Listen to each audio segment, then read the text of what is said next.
నమస్తే కృష్ణ కుమార్ గారు, welcome to icon politics. నమస్తే. నమస్తే. ఎస్ మేడం, నిన్న జనసేన ఆవిర్భ దినోత్సవం జరిగింది. మొత్తం బాగానే ఉంది మ్యామ్. పవన్ కళ్యాణ్ గారి స్పీచ్ కానీ, బాలినేని గారి స్పీచ్ కానీ మొత్తం చూడముచ్చటగా ఉంది. వెన్ కమింగ్ టు నాగబాబు గారి స్పీచ్ కనుక మనం చూసినట్లయితే చెప్పారు, వర్మ గారిని తీసి పక్కన కూరలో కరిపాకు తీసి పక్కన పెడతారో అలా పెట్టేసినట్టు మాట్లాడడం జరిగింది. అసలు వర్మ గారికి పవన్ కళ్యాణ్ గెలుపుకి, పిఠాపురంలో ఉన్న గెలుపుకి ఎటువంటి సంబంధం లేనట్టుగానే ఆయన చెప్పడం జరిగింది. ఏ ఉద్దేశంతో ఆయన చెప్పుంటారు? నాగబాబు మొదటి నుంచి కూడా ఒక గ్యాస్ లైటింగ్ పర్సనాలిటీ. ఉమ్, ఏమీ లేని చోట కూడా అగ్గి పుట్టించగలడు. ఓకే. ఉన్నప్పుడు పుట్టిస్తే పర్వాలా, కారణం లేనప్పుడు కూడా పుట్టించగల చాతుర్యం ఉంది. అతను అది చాతుర్యం అనుకుంటున్నాడు, తెలివితేటలు అనుకుంటున్నాడు, కానీ అది లాంగ్ రన్ లో పవన్ కళ్యాణ్ మీద చాలా ప్రభావం చూపిస్తుంది. ఇదే gas lighting mentality Praja Rajyam party ఉన్నప్పుడు కూడా ఇలాగే వ్యవహరించాడు అతను. వ్యవహరించి ఎవరు వచ్చినా సరే వీళ్ళెంత వాళ్ళెంత, వీళ్ళు చేసేదేంటి వాళ్ళు చేసేదేంటి ఏంటంట అని చేసి ఒక రకంగా ప్రజారాజ్యం పార్టీ అంత తక్కువ సీట్లు రావడానికి ఊహించుకున్న దానికన్నా ఇలా మొదటి నుంచి కూడా నాగబాబు వైఖరి కొంచెం ఇండిఫరెంట్ గానే ఉంటది. ఓకే. మరి ఏం ఆశించి అతను అలా చేస్తాడో అర్థం కాదు. ఇప్పుడు అది ఎంత దూరం వెళ్ళింది అంటే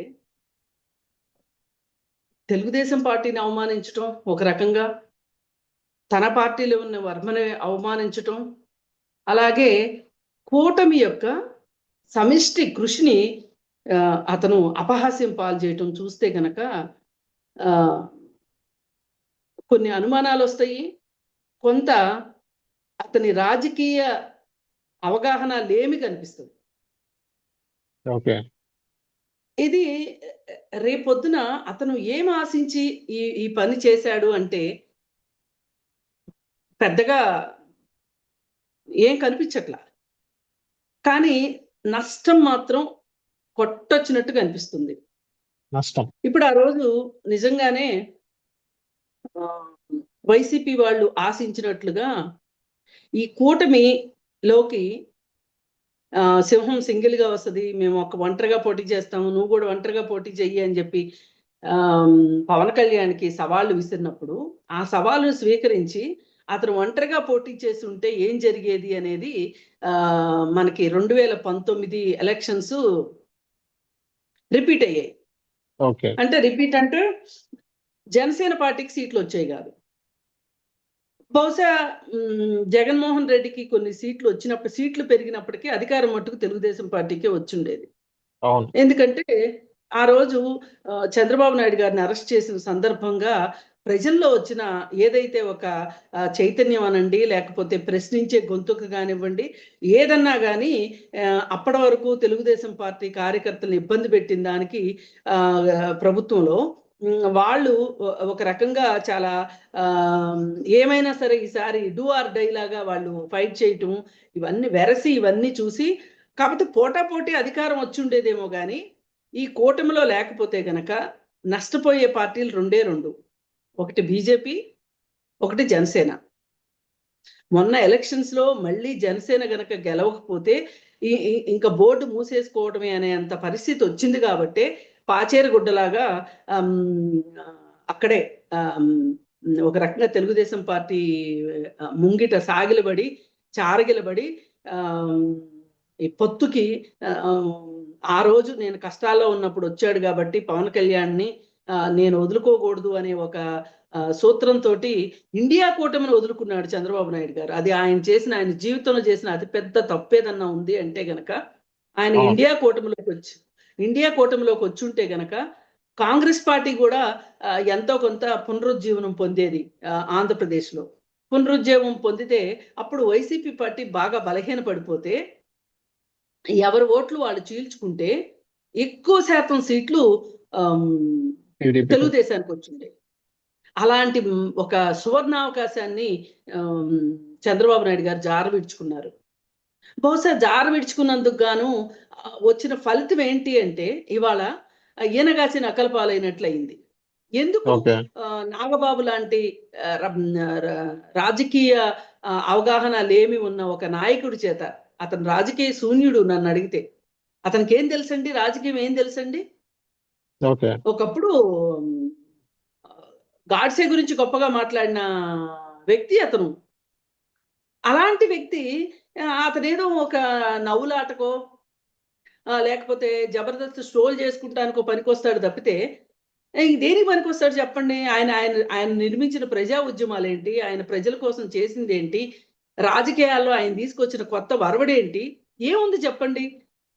అసలు ఆయనకి ఇవాళ పవన్ కళ్యాణ్ అన్నగా కాకపోతే గనక అతనికి ఈ ఎమ్మెల్సీ పదవి కూడా దక్కుండేది కాదు. అవును ఇది ఇది వాస్తవం. రాజకీయాలు రెగ్యులర్ గా గమనించే వాళ్ళకి, చూసే వాళ్ళకి అర్థమయ్యే మాట ఇది. మరి అలాంటిది ఆయన ఒక స్టేట్మెంట్ ఇచ్చి పారేసేస్తే అయిపోతుందా? అసలు వర్మ 2014లో ఇండిపెండెంట్ గా గెలిచిన వ్యక్తి అండి. అవును ఆ వర్మ గురించి ఈయన అవాకులు చవాకులు పేలడం అసలు నిజంగా ఇది అంటే ఇప్పుడు మనకేమి తెలియదు అన్నప్పుడు నోరు మూసుకుని ఉంటాం ఉత్తమం. ఏదో అంటారు చూడండి, బోడిగుండంత ఉత్తమం లేదని. ఓకే ఈ ప్రపంచంలో అతి తెలివైన వాళ్ళు ఎవరు అంటే, ఇది మనకు తెలియదు అంటే దాని గురించి మాట్లాడకుండా ఉండేవాళ్ళే తెలివైన వాళ్ళు. అవును ఈయనకి అనుభవం లేదు, అవగాహన లేదు, ముందు చూపు లేదు. మరి ఆయనకు ఆయన ఏమన్నా ట్రబుల్ షూటర్ అనుకుంటున్నాడేమో జనసేన పార్టీలో. ఆయన ట్రబుల్ మేకరు, ట్రబుల్ షూటర్ కాదు. ట్రబుల్ మేకర్ అంటే ఇక్కడ ట్రబుల్ మేకర్ అతను.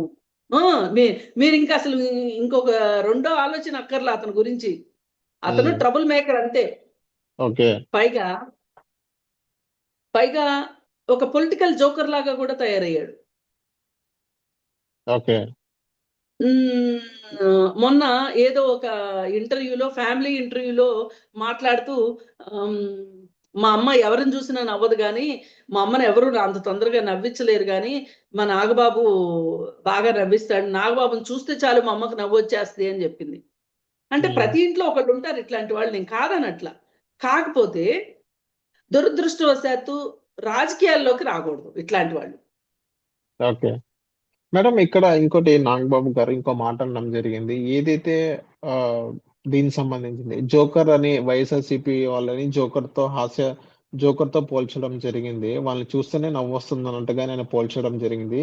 ఈ స్పీచ్ కూడా మీకు ఏమనిపిస్తుంది మేడం? ఈ తరహా స్పీచ్ కూడా అదే మరి వాళ్ళు జోకర్లు అన్నారు, కరెక్టే. వాళ్ళు పాపం జోకర్లేనేమో. ఇవాళ 151 నుంచి 111 సీట్లకి పరిమితం అయిపోయి ఒక ప్లేనరీ పెట్టుకోలేని పరిస్థితిలో వాళ్ళు ఉండి, జనాలు రారు అనే ఒక భయంతో వాళ్ళు ఏదో గుడుగుడు గుంజం అన్నట్లు వాళ్ళ ఆఫీసులో వాళ్ళే ఏదో వాళ్ళ తంటాలు వాళ్ళు పడ్డారు. మరి అలాంటి పరిస్థితుల్లో వాళ్ళు జోకర్లు అయ్యారు అని 2019లో మీ పరిస్థితి ఏంటండి? ఎప్పుడు కూడా మనల్ని చరిత్ర వెనక నుంచి తంతూ ఉంటది. అవును మేడం, ముందు నుంచి మనము భవిష్యత్తు చూస్తూ ఉండాలి, వర్తమానంలో నిలబడాలి.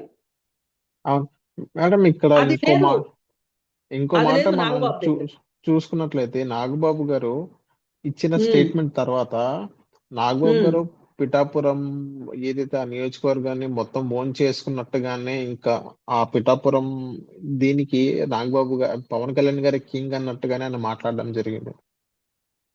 దాన్ని మీరు ఏకీభవిస్తారు మేడం? పవన్ కళ్యాణ్ గారు పిఠాపురం కింగ్ అని అలా కాదండి. నాగబాబు చెప్పిన స్టేట్మెంట్ టాలీ చేసుకున్నట్టు చూసినట్లయితే ఒక్కటే నేను చెప్పేది, అటు సూర్యుడు ఇటు పొడిచిన ఒంటరిగా పోటీ చేస్తే పిఠాపురంలో పవన్ కళ్యాణ్ గెలిచేవాడు కాదు. ఇప్పుడు గెలిచాడు. వర్మ లాంటి వ్యక్తిని పోగొట్టుకున్నందుకు చాలా మూల్యం చెల్లిస్తారు వీళ్ళు. ఇప్పుడు వర్మ పరిస్థితి, వర్మను ఏం చేద్దాం అనుకుంటున్నారంటే వీళ్ళు వాళ్ళ పార్టీ నుంచి పంపించడమే కాకుండా ఇప్పుడు తెలుగుదేశంలో చేరలేడు. ఆ మధ్య చంద్రబాబు నాయుడు గారు కొంచెం మాట్లాడారు వర్మ గారితో. అవును మాట్లాడి నీకు ఒక మంచి స్థానం కల్పిస్తాము అని చెప్పి అనటమో ఏదో ఒకటి, అది ఊహాగానమో వాస్తవమో గాని వార్తలు అయితే వచ్చినాయి. వాళ్ళిద్దరు కలిశారు. అలాంటి పరిస్థితుల్లో ఇప్పుడు తెలుగుదేశం వాళ్ళని అతన్ని దూరం పెట్టాలి. తెలుగుదేశం వాళ్ళు జనసేనలోంచి అతనే వెళ్ళిపోతాడు. పొత్తులో ధర్మంగా బీజేపీ కూడా ఉండదు. వైసీపీ పార్టీ మునిగిపోయే నావ. ఇప్పుడు వర్మ పరిస్థితి ఏంటంటే, ఇన్ని సంవత్సరాల నుంచి అతను స్థాపించుకున్న రాజకీయ పరమైన ఒక పలుకుబడి అనండి, ఒక నలుగురిలో అతను గుర్తించబడిన విధానం కావచ్చు, ఏదైనా కానీ ఏంటి ఇప్పుడు అతని పరిస్థితి ఏంటి చెప్పండి ఒకసారి. ఓకే, అంటే మిమ్మల్ని నమ్మి వస్తే పార్టీలోకి మీరు ఇలా బికారులు చేస్తారా, రాజకీయ బికారులు చేస్తారా? అప్పుడు ప్రజారాజ్యం పార్టీ అప్పుడు కూడా అంతే, చాలా మంది ఆస్తులు అమ్ముకున్నారు. చాలా మంది అంటే చాలా మంది టిక్కెట్ కి డబ్బులు పెట్టి కొనుక్కున్నాం అని చెప్పారు. టిక్కెట్లు అమ్ముకున్న పార్టీగా నిలిచింది పార్టీ. మళ్ళీ ఖర్చు పెట్టుకోవాలి. ఒక్కొక్కళ్ళు 10 కోట్లు నష్టపోయారండి. ఎన్ని సంవత్సరాల క్రితం? 10 సంవత్సరాల క్రితం. 2009లో సంగతి ఇది. 15 ఏళ్ల క్రితం 10 కోట్లు అంటే ఇవాళ 100 కోట్లు. వాళ్ళు మిస్ అయిపోయారు పాపం, వీళ్ళని నమ్మి, వీళ్ళ ఆర్భాటానికి. ఆ రోజు చేసింది ఇంకా సరిపోలే వీళ్ళకి.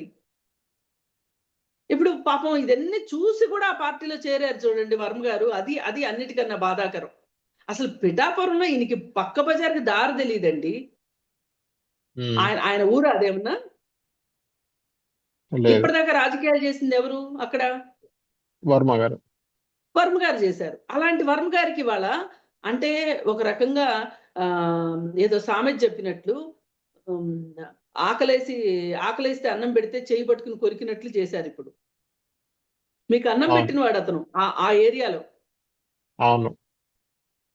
కానీ నవీన్ నాప్చేనే పండుతుందని ఏ రోజుకైనా సరే ఆంధ్రప్రదేశ్లో కాంగ్రెస్ రాజకీయాలు మళ్ళీ వస్తాయి.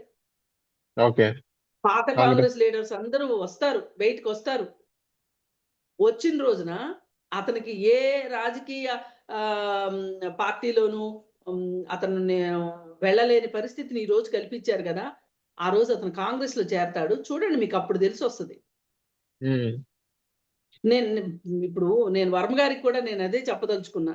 మీలాంటి వాళ్ళు ఇంత ప్రజాదరణ ఉండి ఇలా ప్రజామోదం పొందిన నాయకులు బాధపడకూడదు. ప్రజల్లోనే ఉండండి నిత్యం.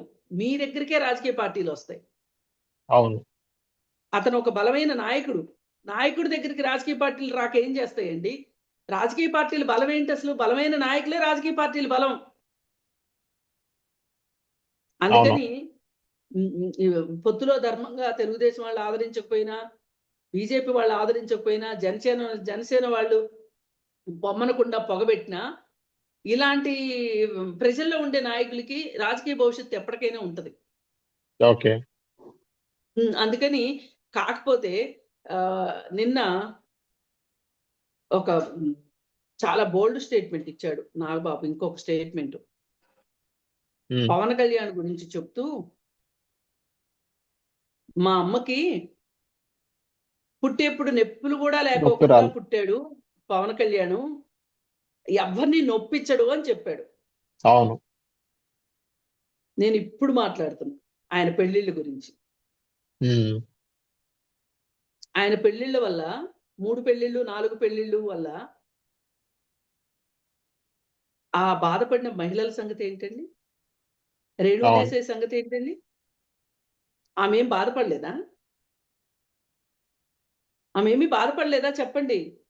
మొదటి భార్య గురించి అసలు ఇప్పుడు మాట్లాడడం అసందర్భం అవుతుంది, అవసరం కూడా లేదు. కానీ ఎంత ఎంత త్యాగం చేసిందండి ఇతని కోసం. అవును. పెళ్లి చేసుకోకుండా బిడ్డను కూడా కన్నది కదా. అంతటి త్యాగం చేసిన మహిళను కూడా పక్కన పెట్టేసినప్పుడు తల్లికి నొప్పులు లేకుండా పుట్టాడు అని చెప్తే ఇప్పుడు ఎవరి చెవుల్లో క్యాబేజీ పూలు పెడదామని? నీకు నీ తమ్ముడు మంచి పోస్ట్ ఇస్తే నువ్వు రోజు వెళ్ళి ఆయన కాళ్ళకి పూజ చేసుకో, ఎవరు కాదనరు ఇక్కడ. కానీ ఇలాంటి కబుర్లు చెప్తే మటుకు ఏదో సామెత ఉంది,